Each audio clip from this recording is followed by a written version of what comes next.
Welcome to another Whiskey Novice review. That gonna work? Aye, that'll do. Can I go now?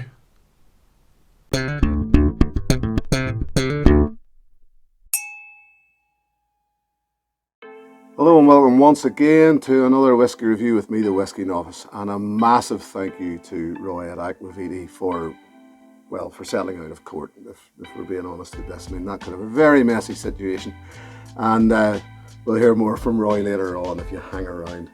This is the fourth and final part of my short series on two distilleries in Campbeltown, that being Springbank and Glengyle. We've looked at three offerings from Springbank, Hazelburn, Longrow and Springbank. So now it's time to move over the road, and I've already poured this one because I want to open up a bit. Over the road to Glengyle and of course Kilkerran, this being the 8-year-old Cask Strength Batch 3, and as I said in my previous review on Springbank, 12-year-old, be aware of batches because there will be variations in them. Say this is batch 3 bottled at 56.5%. So as I say, just be aware of that. Review number 27, Kilkerran 8-year-old Cask Strength Batch 3, bottled at 56.5%. Is it chill filtered? No. Is there colour added? No. What there is good quality whiskey in a glass. This has had a bit of time to breathe here. Very, very viscous whiskey, this. Good, thick stuff. Say bourbon cask matured, unless I'm mistaken.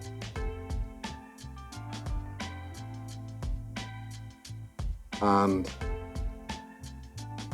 say straw, golden coloured. Anyway, on the nose, first thing I get is a big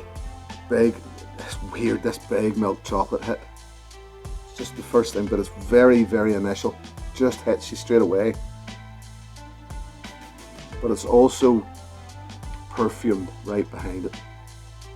I wouldn't say eau de cologne, it is a perfume note. I wouldn't even say floral, it definitely is. The alcoholic spirit in it is making it, giving it oomph and making it a perfume note. There's peat involved in this. Very, very light on the nose. It's there, it's a light, earthy peat, but very, very light. Lemon zest. And then the wood notes start to come through. And this is obviously your maturation. Now obviously this is only 8 years old, but the youngest whiskey in this is 8 years old. But there's wood. I mean, I would say there's cask influence on it, because there's vanilla notes, there's custard powder, even Victoria sponge, I would suggest. Something like that. And something, an overshadowing thing, a note that I got to. Yet again, there's a sweetness. It's a powdery sweetness, but it's not like a powdery sugar. It's more like Love Heart candies, sweets, little sweets that tell you how they feel about you. It smells like Love Hearts.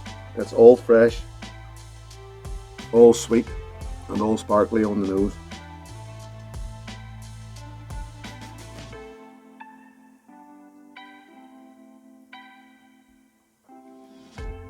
Oh man, this whiskey does something that I really like in a whiskey. To me, a good cask strength whiskey makes my mouth water, and this does it in spades. It just, unctuous, volume, slightly salty. That it's hard to actually get back to the delivery.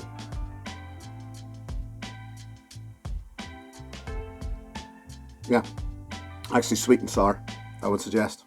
Delivery. Massive volume, so mouth watering, and then full of cereal notes. All these This real heavy cereal, like porridge oats, really all over the back of the palate. Quite dry, I wouldn't say astringent, but it goes quite dry. But then it's a dryness. It simply makes you want to go back for more. And you can't argue with that.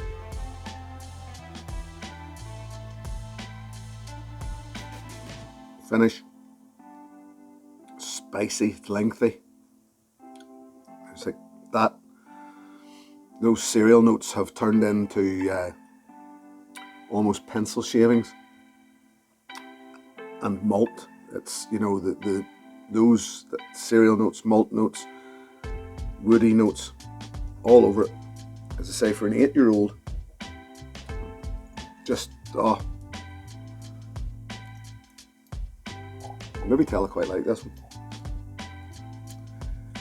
Can take water, no problem at all, at 56.5%. That's probably just over a teaspoon and a half went into that. And water does actually, I've noticed the water does have quite an effect on this whiskey.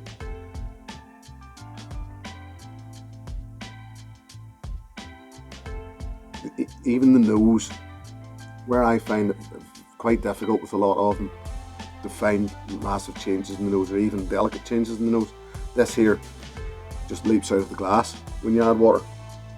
It turns up the volume on the nose. Becomes slightly more sherbety. Those love hearts have the lemon, I suppose, is turned up, and that powdery thing's still there. Slightly more sherbety, just crisp, sharp. You know, where you get whiskies where you want to be soft and round. This is crisp and sharp, but it works.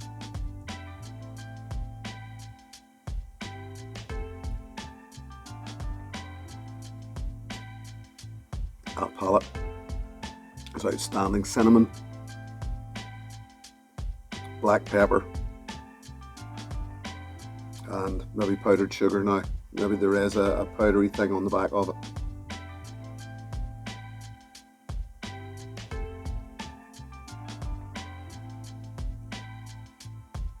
Finish softens. It becomes rounder. Still spice there, still pep there. It becomes more palatable, slightly dusty, but incredible stuff. Very good indeed. And as such, what would I give it? 9.5 out of 10. Easily. This is good whiskey, and becoming quite difficult to get. Like most, this doesn't claim to be small batch, but it is. Let's face it, most small batch whiskies just sell out. People want them. Can't blame them for that.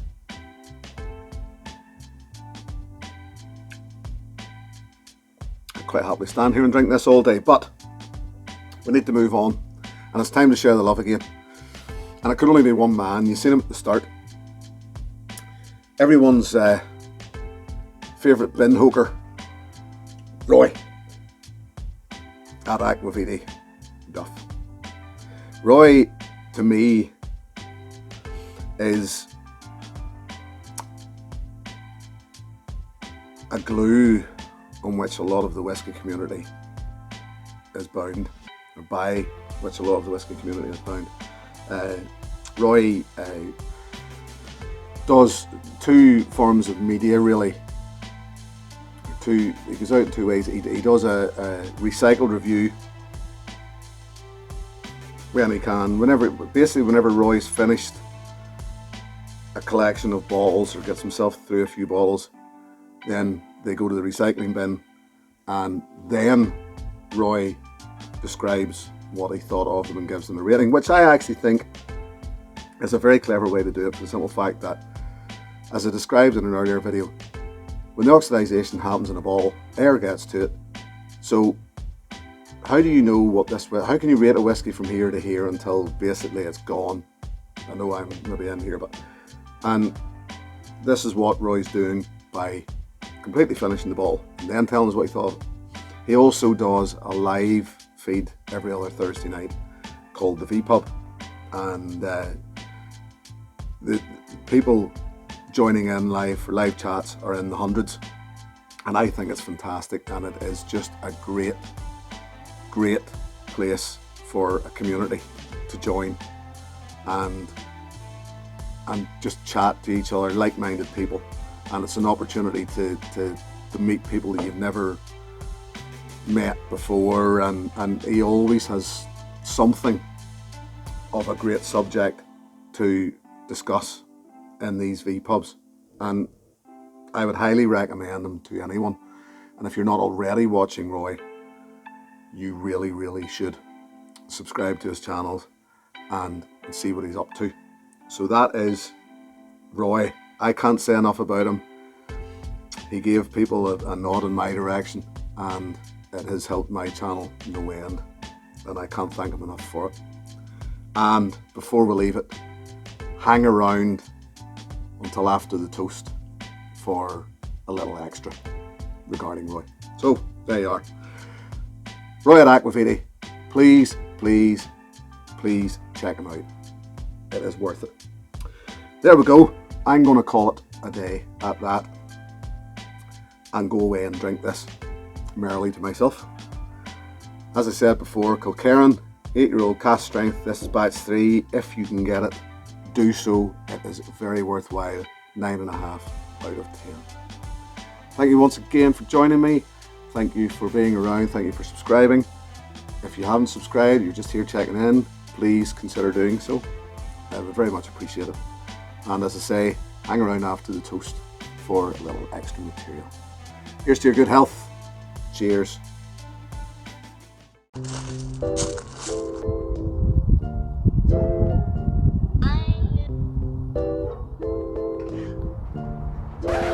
Give him a gab, you asshole!